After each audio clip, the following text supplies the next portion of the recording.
I'm not crazy, I'm just a little unwell. I know right now you can't tell. But wait a while and then you'll see a different side of me. It's a crazy and chaotic world out there, and it impacts all of us. And I think, Nuala, that little tune just says it all. Think about the news, the political unrest, strikes, wars, pandemics, flooding, earthquakes, etc., and the toll all of this takes on our mental health and wellness. I'm Karen Avari. And I am Nuala Gage, and we are the Safety Collaborators. Our mission is to help people change the way they think about safety. Why are we talking about this today? We have a client that we are working with in Turkey, and for those who may not know, the country Turkey recently changed the pronunciation of the name to Turkey. And over the last couple of months, I think globally everyone is aware of the massive earthquake that took place in Turkey and Syria and just the impact that that has had. And something as big and as traumatic as that impacts and affects absolutely everyone. It has affected people who were involved in the earthquake areas, who have lost everything, who have lost friends, who've lost family. Their homes have gone, but they've survived. It has impacted everyone in the organisation who were in parts of Turkey and different parts of Syria, but we're mostly in Turkey, who maybe didn't even know anyone particularly in that area, but it has had a national effect. And it has affected every single person that I know who don't live in the country but are involved in this project. And it's been a difficult time in many ways because it is crazy and it is chaotic and you're not quite sure what do you say. Whether it's on a phone call or a WhatsApp message before I left to go back to the country, whether it's landing in the country and meeting your friends and just going, I am so sorry for what has happened. And it shows up in so many different ways. And even that little tune at the beginning, I'm not crazy, I'm just a little unwell. Sometimes we actually have no idea what people are going through. And yet they come across as either absolutely fine or possibly a little bit crazy in the moment because there's just so much that's happening around them. And today would be, I think, a good conversation to explore, well, what does that mean in the industries that we work in? How does that show up? How do people cope? How do we support people who have gone through or are going through a traumatic event? And what's the next steps? Yeah. And we ourselves, even when we're working, we are also impacted. So how we show up as individuals also impacts how others are and how we can support each other. So we felt that this was a really important topic and we wanted to talk about it. And it's actually because of the project and the work that you've done there in the last month that made us realise that this might be a very helpful episode to chat to most of us. And we have our own stories.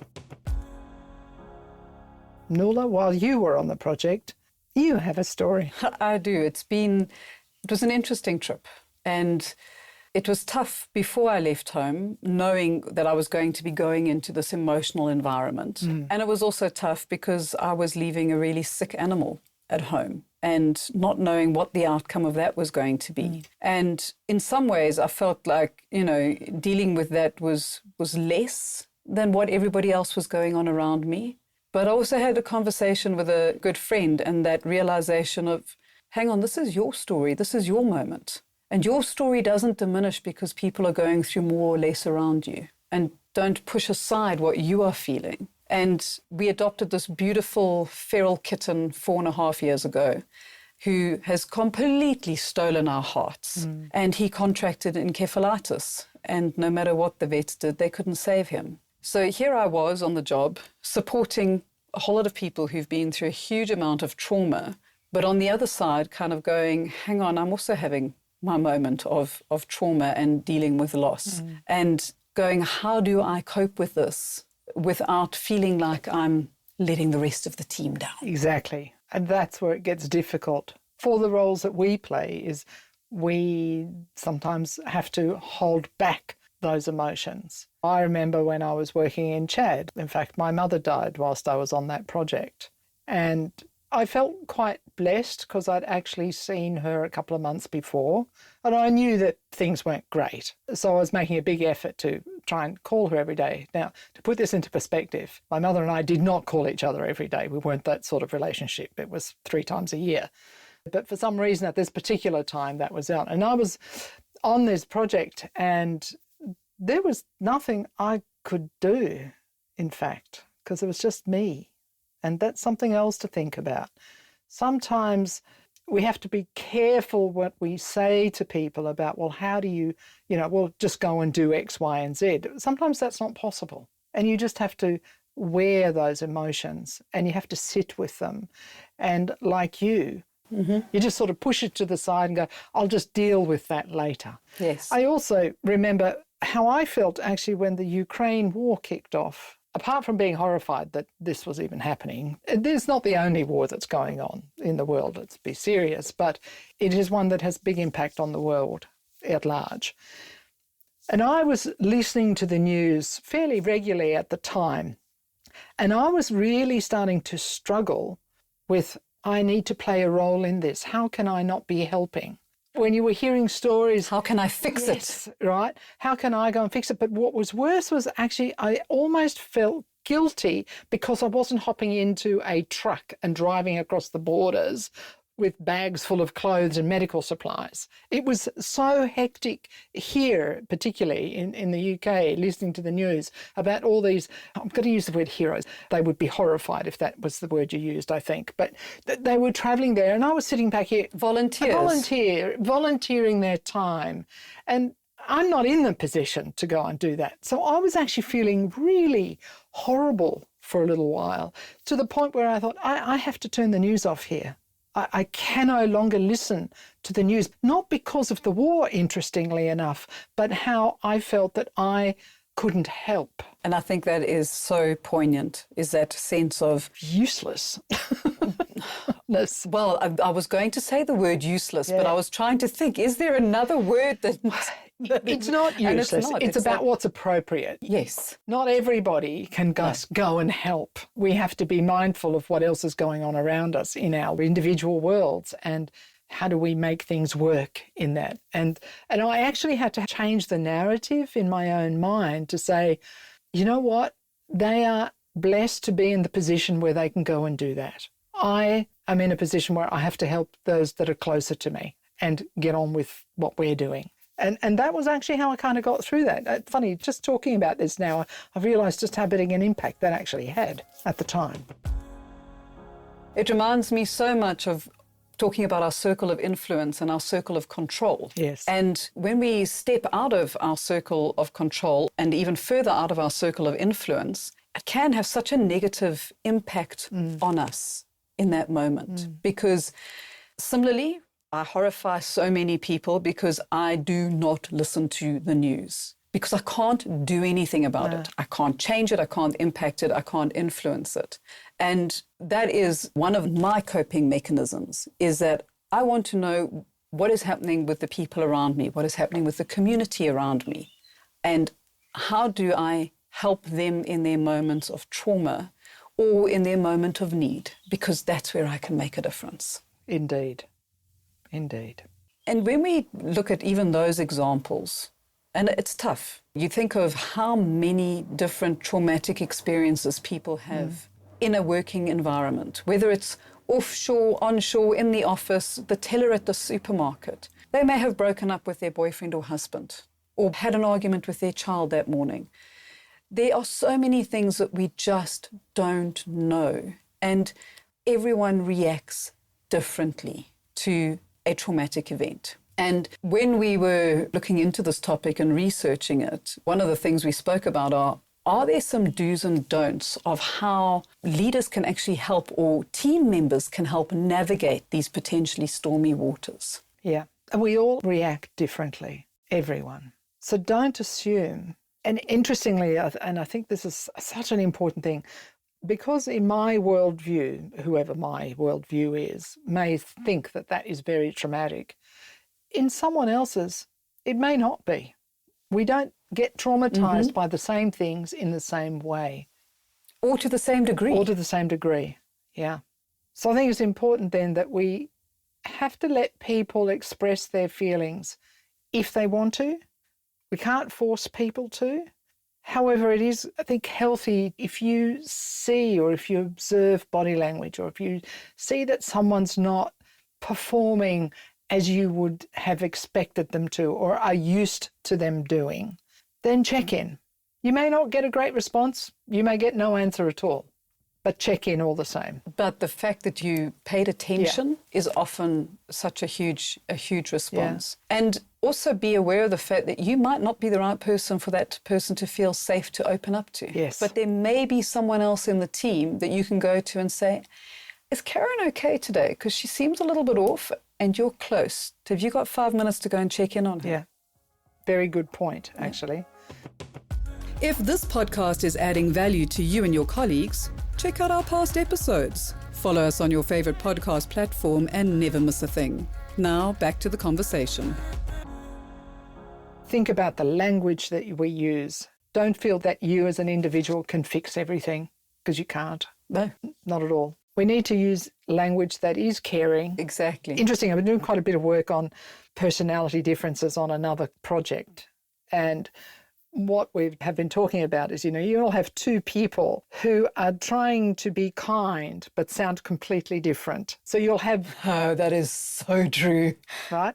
They're both coming from a place of care and desire to do good, but they can sound so different.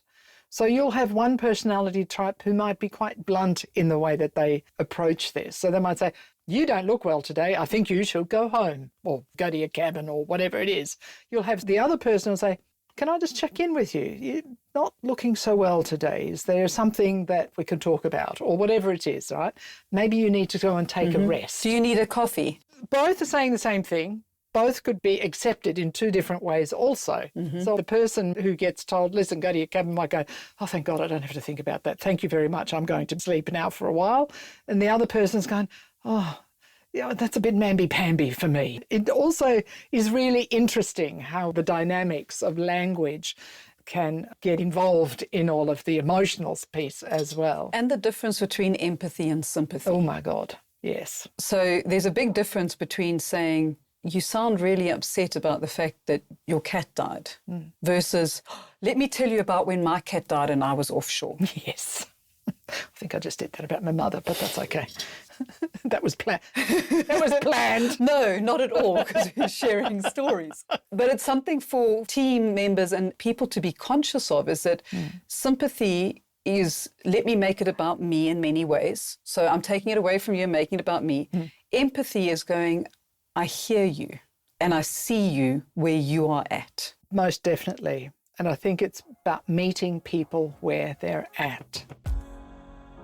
One thing that I think human beings in general have a tendency to do is to try and fix things. So if you've got a friend or someone that you think you can see is upset, and it's happened to me, I might be upset, and they just walk straight up into me and try to put their arms around me and say, what can I do to help you? And it's the last thing on earth that you actually want. Because when we do that, it's like you're taking away from that person's feelings. What is often nicer is if, actually, I just had an image of Pooh Bear and Piglet, and there's the two of them. They're just sitting there back to back. Yes. Pooh's feeling really sad, and Piglet just sits down beside him. Doesn't say anything, doesn't do anything. Pooh goes, what are you doing? Piglet says, I'm just here, just in case. It's such a beautiful expression.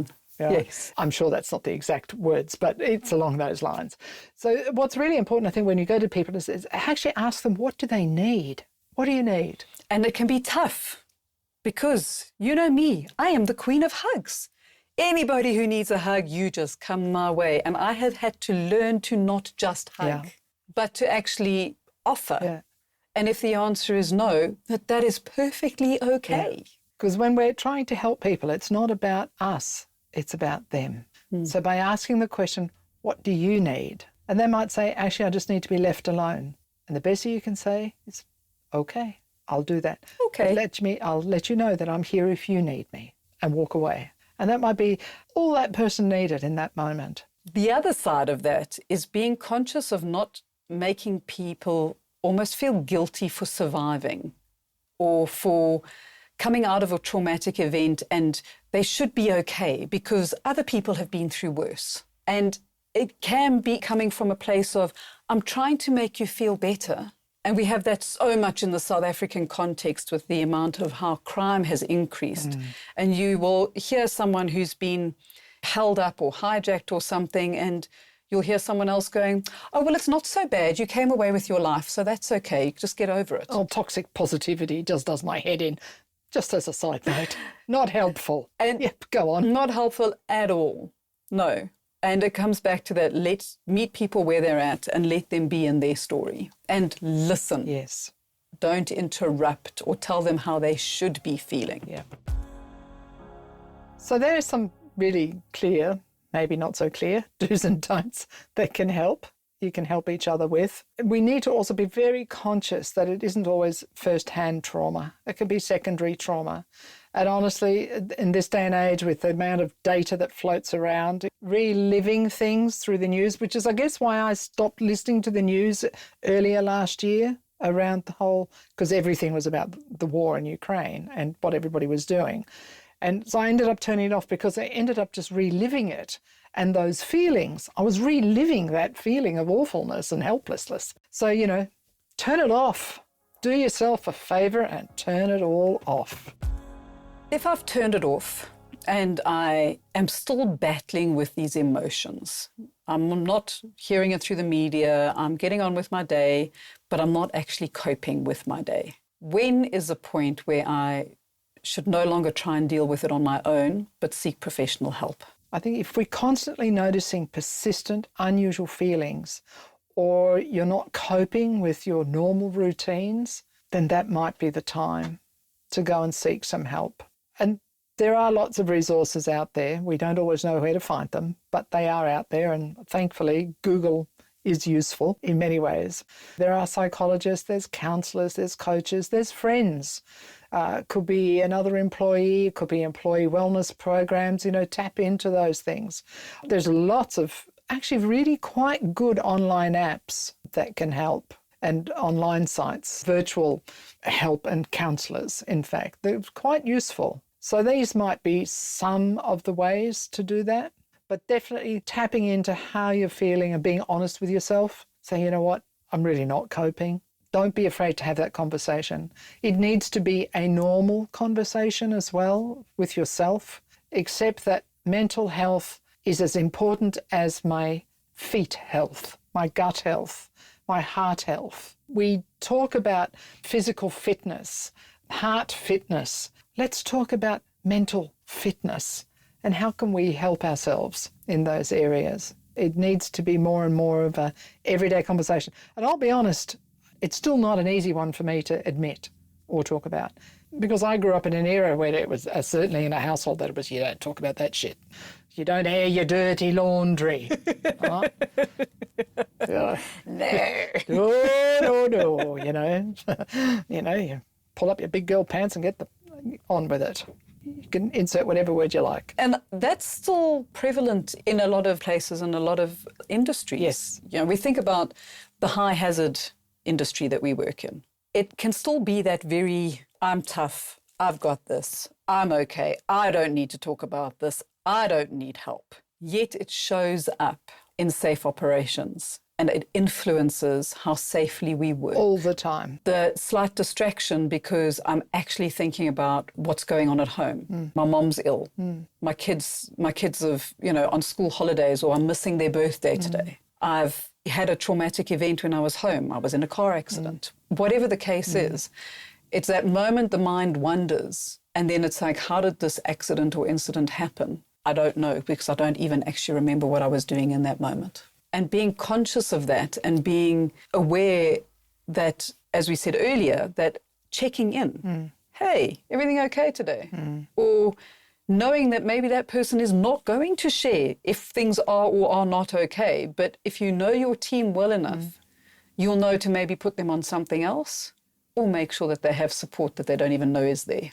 Because it's the small things that make a big difference and can reduce the likelihood of something going wrong. It's a big conversation globally, so much so that there are new rules, and I hate to think that we're putting rules and regulations around this, but we're raising the conversation. There's some rules around the mental health and wellness, psych health and safety, psychosocial safety.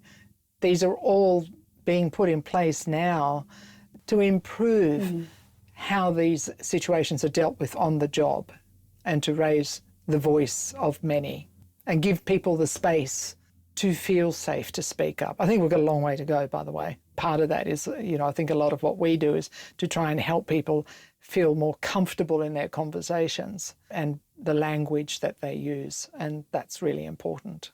And we're actually working on quite a big piece at the moment. We are. To dive into psychological health and safety, psychosocial safety, and psychological safety. And it is so much to take in, but it is something that we believe is so valuable to help people understand. And it is in a work in progress. Most definitely. And it'll be available hopefully soon on our website, safetycollaborations.com. Today was quite a big topic when we're talking about mental health. I think it's something that, we're starting to have these conversations. We wanted to bring this to the light, given the projects that we're working on and everything that's going on around us and how we get impacted, how you get impacted.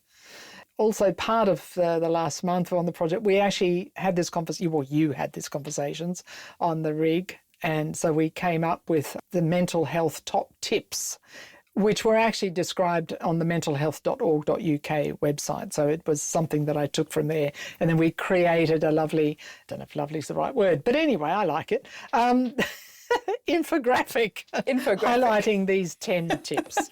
And those top 10 tips are: talk about your feelings, eat well. You'll be surprised, and we could do a whole nother subject just on that one, how our gut influences how we cope. Not just how we feel physically, but actually how we cope with life mentally. Drink sensibly for those. And that is both for those who drink alcohol and for also just general hydration. Yes, also sugary drinks. There's a lot of not good news about sugary drinks, even the zero sugar drinks. So there's some research out there that suggests that that may even be worse for us. Keep in touch with each other. One of your favourite topics. Keep active. Exactly. And keep that body moving. Amazing what a good dose of endorphins can do for your day. Absolutely. Absolutely. Ask for help, and we've talked quite a bit about that already today. If and where possible, take a break. I think that's a little more difficult when you're on shift to just say, well, I'm not feeling too well right now, I'm going to go and take a break. It's hard, and we tend to push through that. But if it's possible, take a break. And that break might be a fag break, right? It might be 2 minutes. It doesn't necessarily have to be a long break. It could be literally walking away and taking 10 deep breaths when it's appropriate to do so. And scientifically, taking deep breaths helps calm the system down. It really does. It does. And I love the next one. Do something you're good at. And it doesn't mean you have to be perfect at it. So it might be singing a little song every now and again because it makes you happy. Maybe it's do something you feel good about. I think the next one's really big and really difficult for many of us. Accept who you are. You are who you are. Your emotions are yours and no one else's. And the emotions are there to guide you. Emotions all have a story. They are our predispositions for action, which means they drive us to action. So accept who we are and our emotions. Sit with them. It's okay to do that. And of course, last but not least, care for others. One of the nicest things you can do to feel good is to go and help someone else. It's a wonderful way to feel good about something, whatever that might be. And it doesn't have to be something big. Nope, not at all. Not at all. As you mentioned, we have made a lovely infographic. And while I was offshore, we had that infographic translated into Turkish for our Turkish friends. And both the English and the Turkish versions will be available in the show notes on our website, safetycollaborations.com. So please go there and download them, We would love to hear how you are doing with those top 10, and leave us a note or contact us on hello@safetycollaborations.com. Now, we've just introduced a little chat box that pops up on the website for that specific reason. So if that little chat boxy thing pops up, please send us a note. We actually do physically reply to it. So yeah, feel free to leave us your thoughts, how you're doing, if you've got any ideas you'd like us to talk about. We'd love to hear from you, and that's probably a great place to do that. So as always, thank you for joining us today, and it's always lovely to have conversations that matter. You can connect with us via our website, safetycollaborations.com. As Nuala just said, that's where you'll find the show notes and the downloads for this episode and any other links that might be useful. And we are really easy to find on LinkedIn. Both of us have really unique names, actually. So Nuala Gage and Karen Avari, or follow our company page, Safety Collaborations. Until next week, stay safe and stay well.